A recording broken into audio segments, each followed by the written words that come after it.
स्वागत करते मी ज्योती daily vlog आपल्या यूट्यूब चॅनलमध्ये। तर चला असो, आज सगळे कामं माझे आवरलेले आहेत आणि 12:30 वाजून गेलेले आहेत।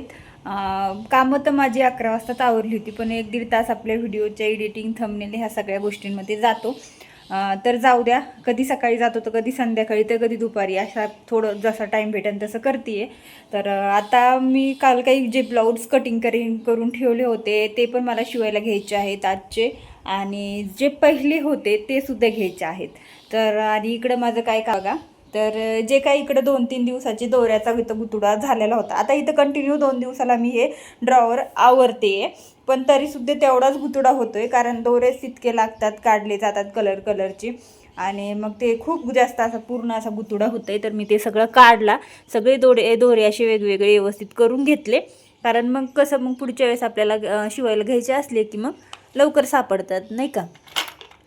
तर बघा आता अशा पद्धतीने मी आणून सगळं व्यवस्थित करून ठेवलेलं आहे। आणि मला हा ब्लाऊज माझा एक स्वतःचा आहे, जो की मी तुम्हाला कालच्या व्हिडिओमध्ये सांगितलं होतं, बोटनेक ब्लाऊजचा कटिंग करायचा आहे, नारायणपेठ साडीवरचा आहे। आणि ही नारायणपेठ साडी मी घेतलेली जवळजवळ वर्ष होत आलेलं आहे, आणि मी माझा ब्लाऊज स्टिच केलेला। मला ना बऱ्याच वेळा असं होतं की माझा ब्लाऊज मला वेळेवरती सणाला घालायला मिळत नाही। सो असं म्हटलं आता ह्यावेळेस तरी लवकर शिवून ठेवावं, म्हणजे आता जे काही पुढे नवीन येणारे सण आहेत आता लवकरच, तर एखाद्या सणाला मला घालायला होईल। आणि आत्ता मी काल पण एक जे वेअर केलेला होता, घातलेली होती साडी, त्याच्यावरचा एक ब्लाऊज स्टिच केलेला होता, त्याचं कटिंग स्टिचिंग मापं कसे घ्यायचे सर्व व्हिडिओज आपल्या फॅशन डिझायनरच्या चॅनलवरती तुम्हाला पाहायला मिळतील, कटिंग स्टिचिंगचे। आणि ह्याच्यावरती आपल्याला डेली रुटीन आणि छोट्या मोठ्या टेलरिंगचे टिप्स आपल्याला मिळतात। तर खूप मस्त असतात व्हिडिओ सगळे व्यवस्थित बघत जा, व्हिडिओला लाईक करत जा, मैत्रिणींसोबत शेअर करीत जा। आणि हो, 1-2 ताईंच्या इतक्या छान म्हणजे खूप सगळ्याच ताई आता आपल्याला खूप मस्त कमेंट करतात, आणि त्यांच्या कमेंट वाचून ना मनाला एक मग वेगळी समाधानी आणि खूप छान वाटतं। तर बऱ्याच ताई म्हणतात की ताई आम्हाला पहिलं ब्लाऊज शिवायला कंटाळा यायचा, आणि आत्ता आम्हाला ब्लाऊज शिवायला खूप छान वाटतंय। ज्यावेळेस तुझे व्हिडिओज बघतो डेली रुटीनचे, आपले ब्लाऊज कटिंग स्टिचिंगचे, काही तू प्रॉब्लेम्स पण बरेचसे सॉल्व करतीस, आमचे जे काही ब्लाऊजमध्ये प्रॉब्लेम्स असते ते। आणि आम्हाला पहिलं खूप कंटाळा यायचा, आम्ही एक दिवसभरातून 1 ते 2च ब्लाऊज शिवायचो किंवा शिवायचो पण नाही, आणि खूप जास्त मग कामं पेंटिंग राहायचे। आणि आता इतके फटाफट कामं होत आहेत की तुझे व्हिडिओ बघत सगळे आमचे कामं उरकून जातात, आणि तुझे व्हिडिओ बघूनच आम्हाला एवढं छान वाटतंय की आम्ही लगेच कामाला लागतो। म्हणजे एक माणूस म्हणताना आपण दुसऱ्यांचं बघून ज्यावेळेस आपण करायला लागतो त्यावेळेस वेगळाच स्वरूप येतो, तर तसंच काहीचं असं झालेलं असेल बहुतेक त्यांच्यासोबत। तर खूप छान वाटलं त्यांची कमेंट वाचून, मी लगेच त्यांना रिप्लाय पण दिला, तसं तर मी सगळ्याच कमेंटला लगेच रिप्लाय देते, पण तरीसुद्धा कमेंट वाचून मला खूप छान वाटतं। कारण की चला असं वाटतं आपल्याकडून आपल्या डेली रुटीनमधून पण त्यांना काहीतरी शिकायला मिळते, आणि कटिंग स्टिचिंगच्या व्हिडिओमधून तर मिळते। तर त्यासाठी खूप बरं वाटतं, व्हिडिओ बनवते ते कोणाला तरी फायद्याचा आहे, तर तेच आपली एक पावती म्हणून मिळाली असं वाटतंय। चला असो, त्यांना पण फायदा होतोय। तर आता माझा एक जे काही ब्लाऊज कटिंग करून ठेवला होता, तर तो आता मला शिवायला घ्यायचा आहे, कारण ह्याचं मला शूट करून घ्यायचं आहे। कारण मुलं नंतर शाळेतून आले ना खूप दंगा करतात, मग त्यामध्ये मला बऱ्याच वेळा सारखं उठावं लागतं, त्यासाठी मग म्हटलं आता हा ब्लाऊज मी पूर्ण स्टिच करून घेते व्यवस्थित, ते शूट वगैरे करून ठेवते। आणि पहिल्यातले सुद्धा मी जे त्या दिवशी ना काही अर्जंट नव्हते आणि दुसरे अर्जंट ब्लाऊज आले ते करत बसले, आणि हे ब्लाऊज माझे राहिले, तर ह्यातले सुद्धा हे 4 ब्लाऊज शिवायला घ्यायचे आहेत।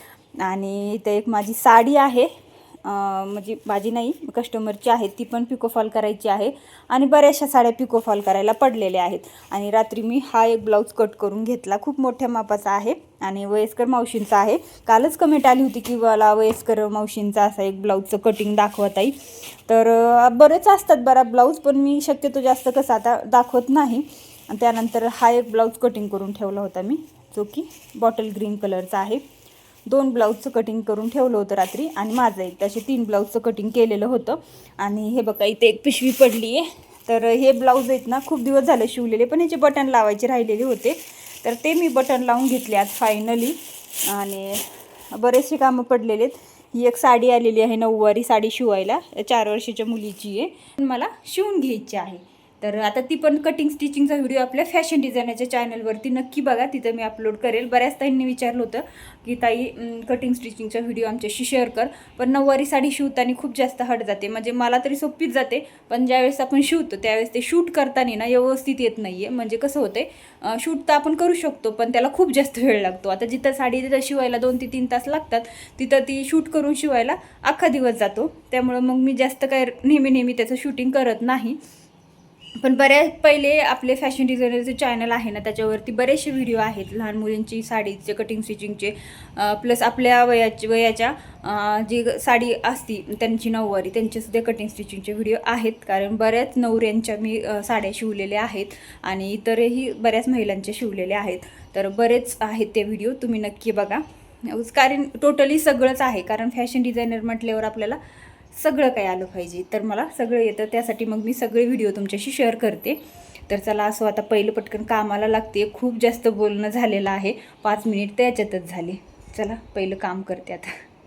कमेंट केली होती की ताई तुम्ही दोरा कोणता वापरता, तर बघा हा एक रेड सून म्हणून वापरते. हा एक दोरा, ते छोटेवाले ते जास्त असतात. आणि त्यानंतर हा तारागोडचा. तर आता ही तारागोल्डचे असे 10-10ची पॅक येतात आणि ते 10 रुपयाला एक दोरा असतो हा. तर आता हा 10 रुपयाला दोरा असतो. आणि जो आपण छोटावाला घेतो जसा की हा, तर आता ह्याच्यातला संपलेला आहे, पण हा आहे ना, तर हा 5 रुपयाला येतो. तर हा 5 रुपयाला जो दोरा आहे, तर त्याच्यामध्ये फक्त एक ब्लाऊज होतो आणि हे एवढा उरतो.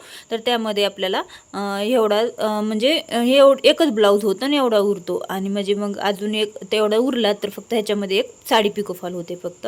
तर बघा ह्याच्यामध्ये तर हे 5 रुपयाचा दोरा आहे आणि जो हे 10 रुपयाचा दोरा आहे ना, तर ह्याच्यामध्ये टोटली तुमचे 4 ते 5 ब्लाऊज आरामशीर होतात बरं का. आणि जरी तुमचे खूप मोठ्या मापाचे ब्लाऊज असतील तर 4 ब्लाऊज तर आरामशीर होतात. तर इतका पॅक आणि इतका गच्च भरलेला हा दोरा असतो बघा, असा सुद्धा दबत नाही, एवढा गच्च भरलेला, एवढा पॅक फिनिशिंगमध्ये असतो. तर खूप मस्त हा दोरा आहे. मी खूप वर्ष झाला हा दोरा वापरते, कारण ह्याचा फायदा होतो. आणि अर्जंटली तर मी अशा पद्धतीने दोरे काही आणत असते, कलर नाही मिळाले तर.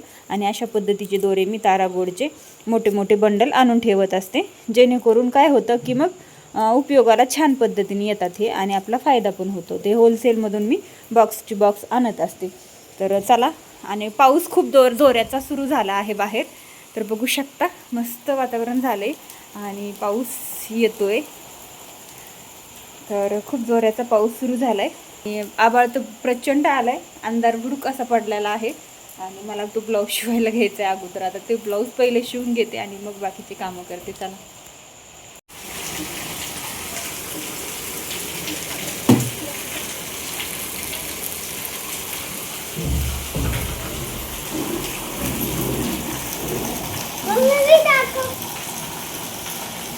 जोराचा पाऊस चाललेला आहे आणि बघा ती गाय कशी उभं राहिलेली आहे झाडाच्या खाली, पाऊस नाही यावा म्हणून. तर किती मुख्य जनावरांना पण समजतं. आणि इतकं थंडगार हवा सुटली होती, खूप जोराचा पाऊस चालू होता.